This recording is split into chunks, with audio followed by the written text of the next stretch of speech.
Daily. Taste the Daily. ఇండస్ట్రీలో నటుడుగా దర్శకుడిగా తనకంటూ ఒక ప్రత్యేక గుర్తింపు తెచ్చుకున్నాడు రవిబాబు. ఆయన నుంచి సినిమా వస్తుందంటే చాలు ఏదో ఒక ప్రయోగం ఉంటుందని ఆడియన్స్ ఎప్పుడూ ఆసక్తిగా ఎదురుచూస్తుంటారు. అయితే దర్శకుడిగా చాలా గ్యాప్ ఇచ్చిన రవిబాబు చాలా కాలం తర్వాత సర్ప్రైజ్ ఇచ్చాడు.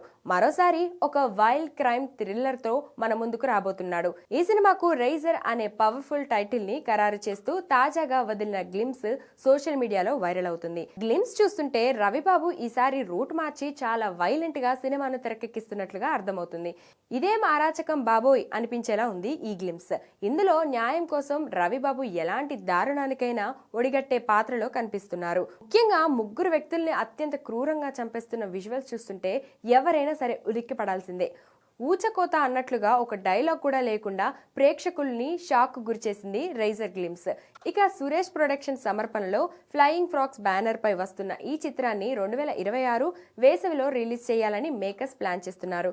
రవిబాబు మార్క్ టేకింగ్ ఆ థ్రిల్లింగ్ ఎలిమెంట్స్ చూస్తుంటే సమ్మర్ లో ఈ రైజర్ బాక్స్ ఆఫీస్ వద్ద గట్టి హిట్టే కొట్టేలా కనిపిస్తుంది. అన్నట్లుగా గతంలో అల్లరి, అనసూయ, నచ్చావులే, నువ్విలా, అమరావతి, అవును, ఆవిరి, క్రష్ లాంటి డిఫరెంట్ కాన్సెప్ట్ సినిమాలతో అలరించాడు రవిబాబు.